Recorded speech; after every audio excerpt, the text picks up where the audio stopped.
So as always, the thing that really matters is your plan. So you might have heard me say this before. In investing, our hero is prices. Something that makes us different than 99% of media talk and what people are talking about all the time on the internet or newspaper and Money Magazine. We don't think things are mispriced. We're not trying to buy something that's mispriced, hoping that it gets priced correctly later. We think markets give us all the information we need, all the information that's real. So prices reflect all the current data and the aggregate future expectations of all the market participants. So what that is, we said earlier, there's 9 billion trades a day that are $408 billion of value traded every single day. So trying to find, how many people are trading Microsoft every day? Hundreds of thousands of people are trading Microsoft every day. So we're pretty sure that all those people trading drive the price to roughly the right place. So the price it is today is probably the best representation of reality. So fairly priced securities can have different expected returns. So there's a ton of academic research on this, and we're going to talk about the 3 or 4 most widely accepted academic understandings of where we get expected returns. This is our process. So our goal when we're investing is to efficiently capture these higher expected returns using the information that's contained in the current price. We're not guessing what Apple's new thing is going to be. We're not guessing whether Tesla is going to fail because it can't raise the next funds. We're not guessing that. We're looking at the price. We take the price as price is our hero. We believe in the current price. Okay. And the reason is because all the history says that if you try to guess what happens next, if that's the goal, no one succeeds. And we're given statistics like 30% of managers can beat their index. 30%, that's the statistic we're given. But what's missing in that is 30% of managers that survive, right? Only half of managers survive. So this is, in the beginning of the period 2003 to 2017, there were 2,828 portfolio managers. 51% survived, 30% of the total, roughly, beat this number, but 14% in the equity world beat that. And these are the people that are trying to figure out what's mispriced. Every day they wake up and they say, gosh, do we like Chevy or do we like Ford? Or do we like Apple or do we like Samsung? What do we like? What do we want to buy? And we're making a decision based on that. They cannot win. This proves it. But one step further. Those people that are successful in one window of time, in the next window of time, are equally likely to be less successful, be at the bottom. Right? So only 26% of these funds that were in the top 25% stay in the top 25%.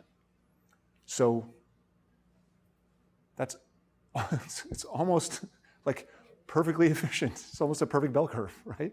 Except in fixed income, there's a little bit more success. So you cannot rely on any manager's past performance as an indicator of their future results. We know this, right? Why is it that 95% of media talks about this is mispriced, or we should buy this, or we should sell this? You can't win in that game. So what can you do? There are 4 academically supported, and by the way, there's probably 300 that have been studied. And there are 4, and I'll talk about a 5th, that academics think works until they try to apply it. It's too expensive to apply. So the first is stock markets outperform bond markets over long periods of time, right? There's an equity risk premium. That means if you deal with the volatility in stocks, you will get a higher return long term. This year, you may lose a bunch of money. Long term, you'll get a higher return. Small companies outperform large companies. Over long periods of time, that happens. In the last 4 or 5 years, didn't happen. What does that mean? That means the last 4 or 5 years were outside the norm. The next 30 years, it's going to happen. Relative price. If you pay less per unit of earnings you have less downside, you have more upside. That works out long periods of time. Again, we saw that chart earlier that the last 3 years, value has been beaten by growth. So that's 2 of our 3 tilts that haven't worked the last 3 to 5 years. Profitability. This is the most universally accepted. Profitable companies outperform less profitable companies. That should make sense. Weirdly, this is the last of the ones that they discovered. Academics. The 5th is momentum. You hear a lot about momentum trading, and momentum works until you try to trade on it. Because every time you trade in momentum, you create a tax consequence, you create a commission or a transaction cost. And so the minute you factor in transaction costs and tax consequences, momentum loses its value. But if you're going to invest based on these 4, then you can use momentum in a buy-sell decision if you're going to buy-sell anyways. So that's how, when we use that, that's how we use momentum. Okay. There's a lot of noise here. There's 3 charts. We're going to go this one, the next one, the next one. This is 1-year premiums. Notice that this red is when that particular premium didn't work. This is the market premium. So this is the blue on the top is when the market outperforms fixed income. This is the small versus large. The blue on the top is when the small companies outperform large companies. This is value minus growth. Value outperforms. And then down here is high profitability minus low profitability. This is 1 year. You see how many years it doesn't work. Okay? Lots of times it doesn't work. And I'll put a percentage on it in a second.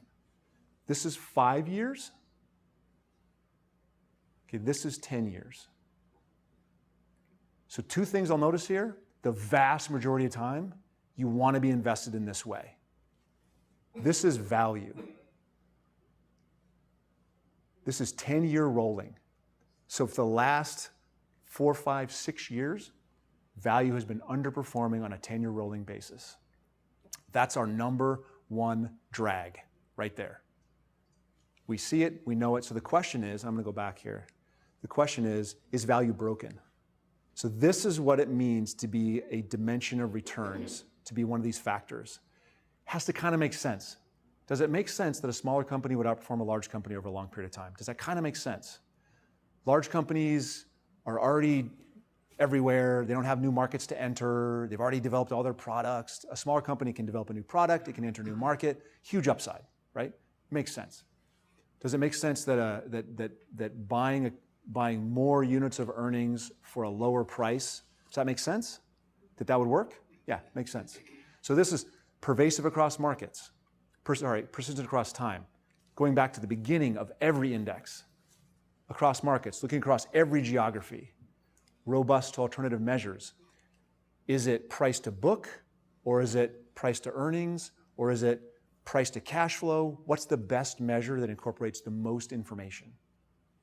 In value, it's price to book. That's what it comes out to. And then is it cost effective? That's why momentum doesn't work. It's not cost effective, okay? I want to look at the inverse of these probabilities. So I'm going to look at value versus value beats growth. So in a 1-year period, 61% of the time, value beats growth. What does that mean? That means 39% of the time, value fails to beat growth. And still, if you invest that way, 85% of the time in a 10-year period, you're going to end up ahead. That's a probability that I'm willing to take, right? The other things, we can go back and show the 14% and the, 17%, 18%? The managers trying to pick stocks and trying to figure out what's happening next by, markets mispricing. They obviously don't work. This is the best it gets, is the factors of performance that we know work. And that's the market, that's value, that's small beating large, it's high profitability. So what does it add long periods of time? So this is US, developed ex-US, emerging markets. This is company size, relative price, profitability. So this is not the add that we expect in our portfolios. This is the difference between top decile and bottom decile. So we're not just buying the top decile. We own everything. We believe in diversification first. Okay? So we expect to get some of this and some of this. as an additive, but we believe in diversification first. So we own everything and we tilt in these directions. So that's philosophy in a nutshell. Does anyone have any questions about that? Have I just completely lost everybody? Fried the brains? So I guess the question, this is the method I am committed to. I know this works. This is how my money's invested. Mom, Dad, this is how your money's invested. This is how my children's money is invested, because I know that over long periods of time this works. And Q4 of last year didn't work. Sometimes that's what happens. The issue that people face, and I'm glad you're here because you get to hear this, the issue people face is they start idolizing the S&P or FANG stocks, and they think that's the way it's supposed to be. And that's just, people are fraught with peril doing that. Eventually that you lose a whole bunch that way. Okay, so these are all the times when the value premium did not exist. These are 10-year rolling periods where value lost to growth. I've actually typed them out here. They are 37, 38, 39, 40, 98, 99, and then 11, 12, 13, 14, 15, 16, 17. So the two major times historically that value has not outperformed growth have ended horribly for the markets. I don't know what happens to FANG stocks. I can't predict that, but I'm committed to the value. I think that's the way to go. And I think that's it. Yeah, that's it. Okay, thank you very much. I'm here to ask questions.